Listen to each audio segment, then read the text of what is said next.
Hi, hier ist der Benny von Öventura. Heute aus der Reihe Ten-Tipi FAQ, Frequently Asked Questions, mit dem Thema, wie lege ich dieses nordische Tipi von Ten-Tipi denn so zusammen, im Grunde wie ich es mal eines Tages gekauft habe. Da war es eine schöne, kompakte Rolle und irgendwie kriege ich es seither nicht wieder so schön klein und kompakt zusammen. Darum geht es heute. Und zwar haben wir von Öventura eine Methode entwickelt, die nicht nur eine schöne, kleine, kompakte Rolle ermöglicht, sondern getreu dem Motto am Anfang schon das Ende im Sinn haben. Stephen Covey lässt grüßen. Möchte ich beim Zusammenlegen das schon so vorbereiten, dass ich beim nächsten Wiederaufbau möglichst leichtes und schnelles Spiel habe. Wenn euch diese Methode interessiert, dann schaut jetzt einfach zu. Ich lege los. Jetzt wird zunächst hier der Gurt gelöst. Und zwar so. Auch hier am Anfang schon das Ende im Sinn, dass ich nachher mit einem Handgriff beim Aufbau den Gurt wieder schön ziehen kann. Das heißt, ich ziehe nicht so weit, dann muss ich erstmal fummeln, bis ich den Gurt zu greifen kriege, sondern hier so 2-3 Finger breit lasse ich draußen stehen. Genauso bei dem Bodenstrecker hier unten. Den löse ich so weit, dass auch hier 2-3 Finger breit, dass ich schön bequem nachher ziehen kann. Okay, das mache ich 8 Mal.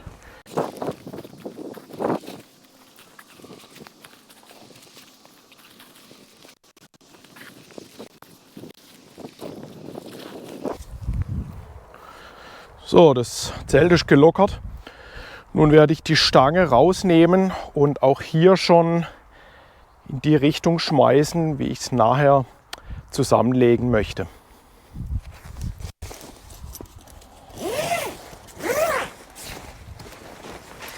Das Ganze fällt jetzt in die Richtung, nämlich genau gegenüber des Eingangs.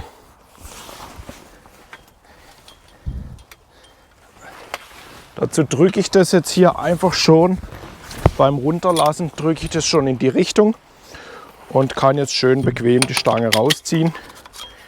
Ich falte die schon zusammen.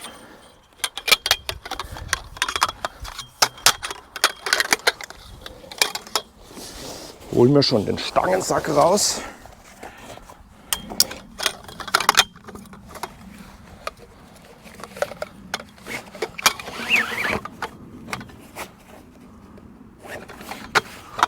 Und legen wir den schon mal parat. Den brauche ich nachher. So, Zelt wieder zu.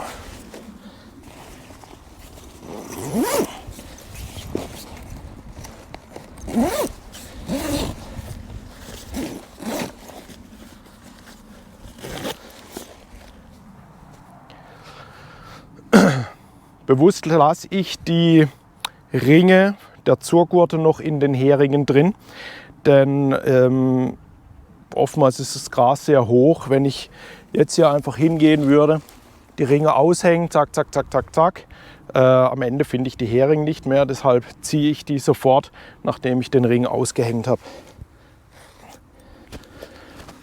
Den kann ich hier auch als Zughilfe benutzen.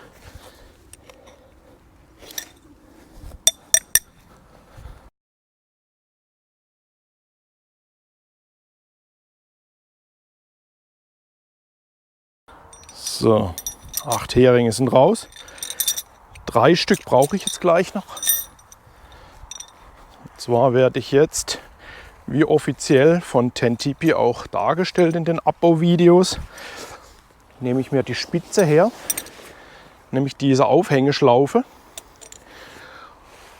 und fixiere diese hier am Boden.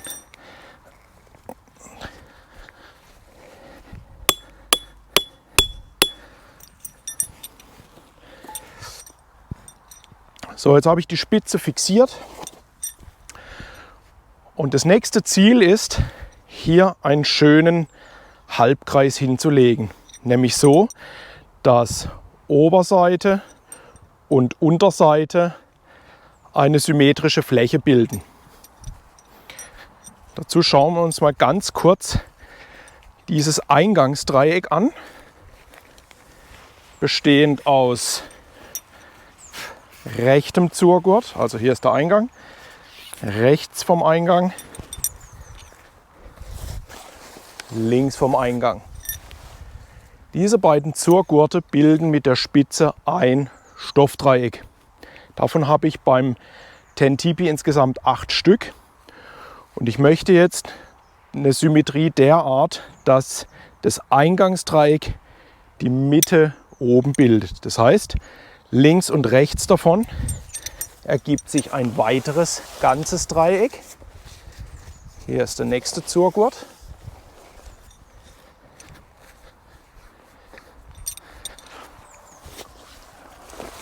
Rechts davon. So, jetzt haben wir insgesamt schon 3 Stoffdreiecke. Fehlt noch eins, das müssen wir links und rechts halbieren. Das heißt, das nächste Stoffdreieck gehe ich nur bis zur Hälfte. Das stellt sich hier das ist jetzt ein Saphir, das hat 3 Zuluftöffnungen und die Zuluftöffnung ist genau auf der Hälfte. Das heißt, ich nehme diesen Ring hier als Index, baue Zug zur Spitze auf und fixiere den hier.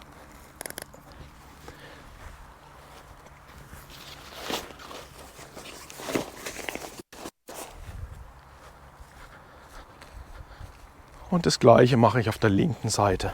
Auch hier Zuluftöffnung, Hälfte dieses Dreiecks. Ich baue Zug zur Spitze auf, damit die Falten rauskommen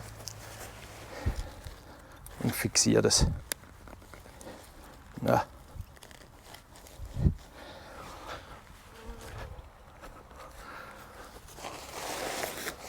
So, jetzt habe ich einen schönen Halbkreis hier liegen, dessen Oberseite genau die Mitte des Eingangsdreiecks.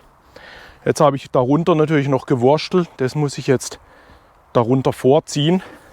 Dazu nehme ich den hier, laufe mir so ein bisschen nach vorne, bis ich die Unterseite finde. Auch hier ist mir die hintere Zuluftöffnung ein Indikator, denn der ist genau gegenüberliegend des Eingangs. Auch die Mitte von der Zuluftöffnung ist hier der Ring.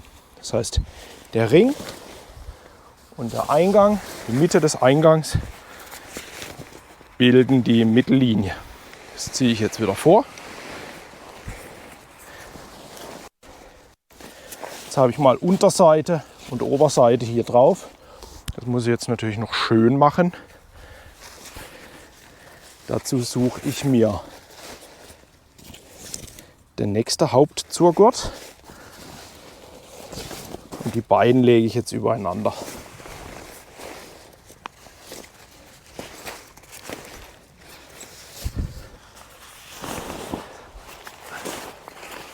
Und der Hering hat sich verabschiedet. Das heißt, ich fange mal mit rechts an.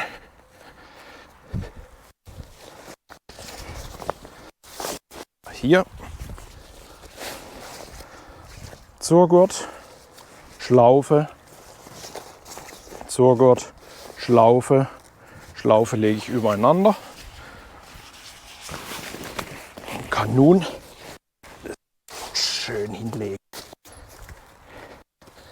Zurgurt, Schlaufe, Zurgurt, Schlaufe. Immer schön Zug zur Spitze.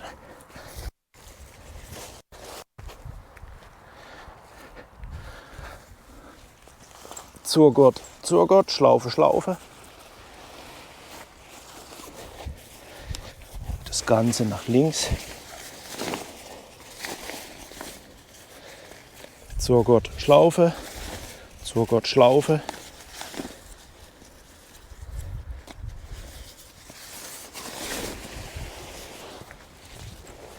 Immer Zug zur Spitze aufbauen, so dass das hier ein wunderschönen Halbkreis ergibt.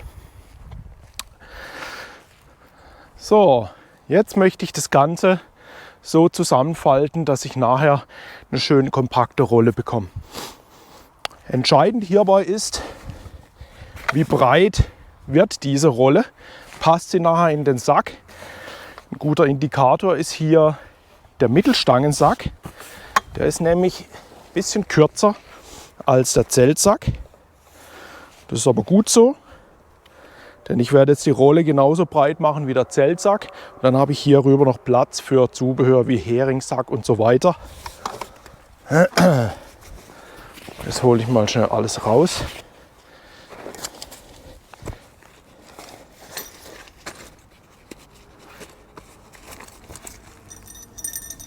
Die Heringe ist schon verwarmt. 5 Stück. 3 fehlen noch. Das ist der Gurt, mit dem ich nachher die Rolle zusammenbaue. So, nun stelle ich mir eine winkelhalbierende vor aus Zeltspitze und hier sehe ich es an dem kleinen Ring, das ist mir genau die Hälfte und genau dorthin lege ich auch den Stangensack, sodass dieser halbiert zur Spitze liegt. Jetzt kommt der große Trick. Ich möchte nachher beim Wiederaufbau mit 2 Handgriffen das Zelt so auseinanderziehen, dass es schon an der richtigen Stelle liegt. Das heißt, die Zeltrolle ist jetzt derart, dass der Eingang oben liegt. Das heißt, nachher beim Wiederaufbau werde ich, wenn ich die 8 Grundheringe gesteckt habe, diese Rolle zwischen die beiden Eingangsheringe legen und zur Mitte hin ausrollen. Damit kann ich nachher einfach so, wie es jetzt liegt, die Ringe der Zurgurte in die Heringe einhängen. Ich muss dann nur noch die Unterseite nach hinten ziehen, ganz klar. Aber das ist das eine, dass jetzt der Eingang oben liegt. Das heißt, ich weiß schon beim Aufbau, wo ist mein Eingang. Und das zweite ist, dass ich jetzt aus dieser Zeltplane Ziehharmonika-artig erst die rechte Seite, dann die linke Seite zusammenfalte, sodass nachher beim Wiederaufbau, wir erinnern uns, am Anfang schon das Ende im Sinn haben, so dass ich nachher weiß, Zelt ist ausgerollt, ich muss nach links aufziehen und im zweiten Schritt nach rechts aufziehen. Das heißt, ich fange rechts an. Dazu ist genau hier die Außenkante des Stangensacks meine Knickkante. Ich nehme jetzt also den Ober- und Unterseite zusammen. Unter Zug zur Spitze ziehe ich das rüber. Und zwar so viel bis zum linken Ende des Stangensacks. Hier Zug zur Spitze, damit ich hier möglichst faltenfrei das hier falten kann. Faltenfrei falten. Erklärbär. So, und das mache ich nochmal. Wieder Ober- und Unterseite zusammen. Ich mache mir hier eine Knickkante und ziehe das hier rüber. Auch hier wieder Zug aufbauen zur Spitze, damit es möglichst faltenfrei hier passiert. Und dann habe ich noch ein kleines Reststück. Oh, Hering hat es mitgezogen. Das falte ich jetzt einfach um. So, ihr seht hier den Ring. Das ist nachher der Ring, den ich mir schnappe und beim Aufbau dann rüberziehe.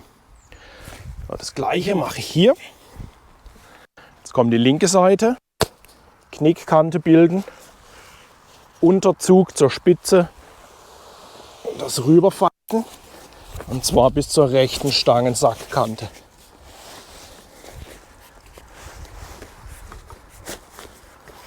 Nochmal.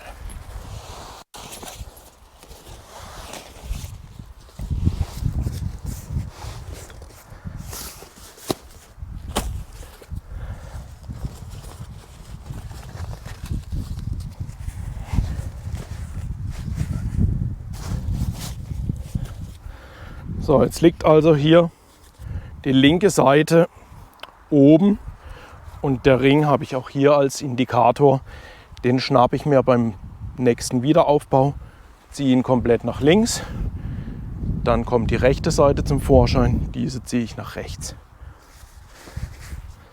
So, jetzt muss ich hier noch ein bisschen schön machen. Das muss jetzt gar nicht alles hier spitz zusammenlaufen, denn ich möchte eine schön homogene Rolle bekommen. Wenn hier alles zur Spitze läuft, also ich meine jetzt das hier nicht übereinander ziehen, sondern das ist schon okay, dass es hier so ein bisschen parallel liegt. So, jetzt kommt die Frage aller Fragen. Was mache ich mit der Spitze und vor allen Dingen hier mit meinen Fiberglasstäbchen, die hier für die Aussteifung der Zeltspitze sorgen. Das leider ganz oft wird es missachtet. Wichtig ist, dass diese Stäbchen parallel liegen, denn ansonsten brechen die. Die kann man ersetzen, die kosten nicht viel, aber muss ja nicht sein. Schlimmstenfalls sticht hier diese Aufnahmetasche durch bei diesem, wo der Fiberglasstift drin steckt. Ja, also so sieht er aus. Der ist hier einfach nur in diese Tasche reingesteckt.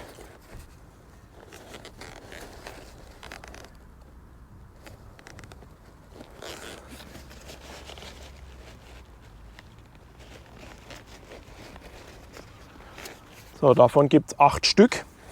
Was mache ich mit denen? Gibt es einen ganz einfachen Trick. Ich lege die 8 alle parallel. Dazu schaue ich, dass immer 2 Stück in einer Reihe sind. Dann der nächste geht nach innen. Das heißt, dieser rechts und links von diesen 2 in Reihe klappen wir nach innen. Dadurch kommen die nächsten beiden wieder nach außen. Und da hinten ist wieder eine Reihe mit 2. So bekomme ich diese 8 Stäbchen parallel zum Liegen. Und dann kann ich anfangen, das Zelt einzurollen.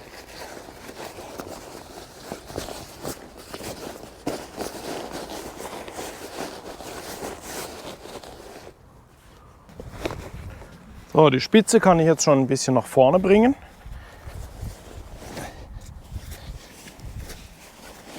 Da muss ich nicht so viel rollen. Auch hier auf Faltenfreiheit achten.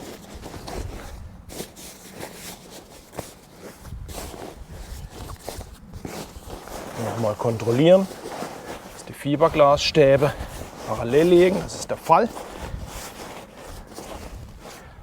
Jetzt hole ich mir den Stangensack her, den rolle ich mit ein.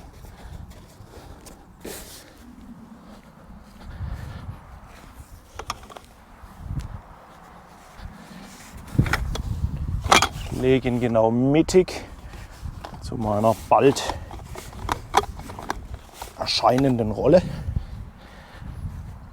Hier, noch bevor ich das zusammenrolle, möchte ich dieses Gefransel hier nicht am Schluss haben der Rolle. Deswegen falte ich das nach innen, sodass das hier nachher meine Faltkante wird. Auch hier schon am Anfang das Ende im Sinn haben, bereite ich schon mein Zurgurt vor, mit dem ich nachher die Rolle zusammen fixieren werde. Außenseite nach unten schiebe ich schon ein bisschen durch. Schön gerade, dass sich hier nichts verdreht. Gezuchtel hinein. Und jetzt wird gerollt.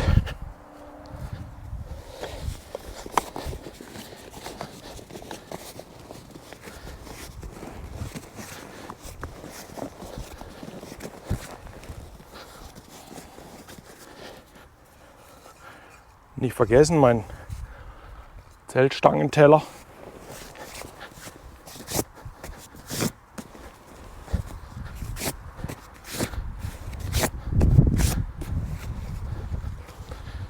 So, ja, ein bisschen Falte drin, macht aber nichts.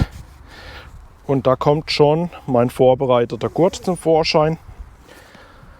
Den brauche ich jetzt nur schön zusammenfädeln.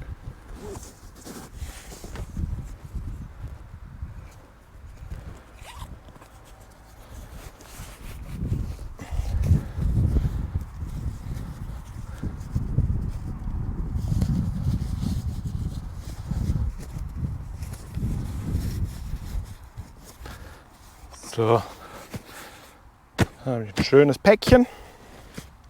Das kann ich nachher mit einem Handgriff aufziehen. Und jetzt geht's ab in den Zeltsack.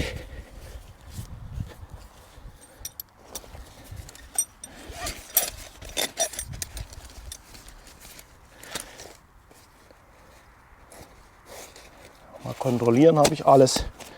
Heringe, Aufbauschablone, Messschnur, Holzstangenteller. Hammer packe ich nicht mit ein. So.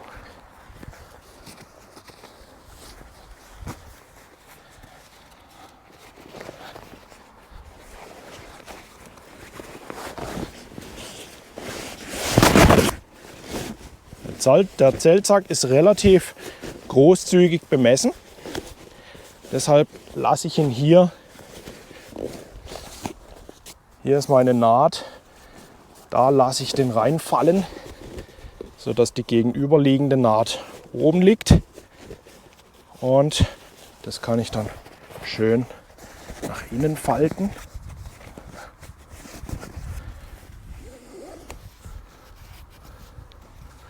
Zusammenziehen.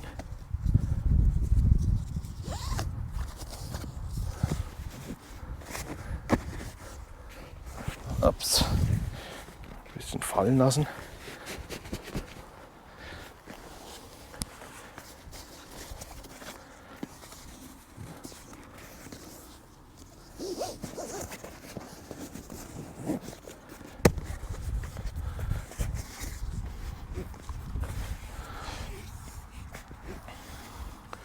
So, das hier, das möchte ich auch verwahren.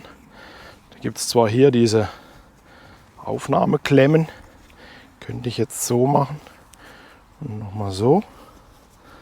So kommt es, glaube ich, auch vom Ten-Tipi. Aber es ist mir immer noch zu viel Gezuchtel hier. Deshalb mache ich hier meinen Knoten. Ich lege hier eine Schlaufe und die Schlaufe unten durch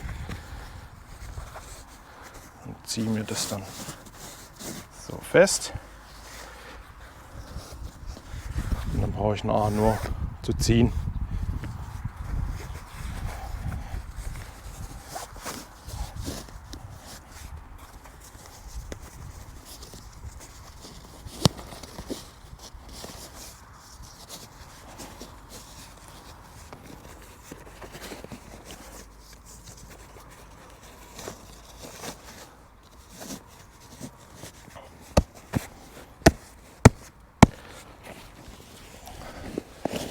So, weil wir vorhin das Mittelstangenmaß eingehalten haben, haben wir jetzt noch ein bisschen Platz und da kommt jetzt das ganze Zubehör mit rein.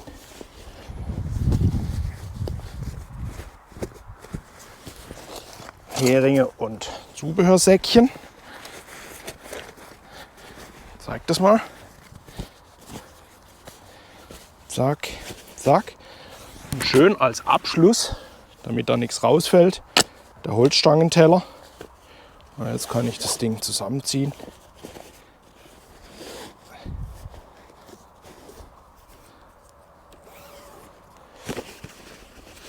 Dank Holzteller fällt hier nichts raus.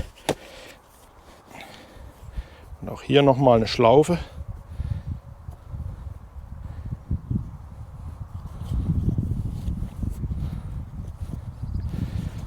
Und tschüss Schlaufe.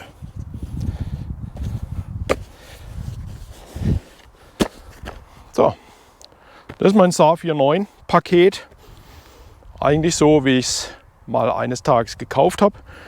Schön kompakt, schön klein. Ich weiß jetzt schon wieder beim Aufbau, wie ich es hinlegen werde. 8 Grundheringe, Eingangshering links, Eingangshering rechts. Zeltsack hinlegen, zur Mitte ausrollen. nach rechts aufziehen, nach links aufziehen.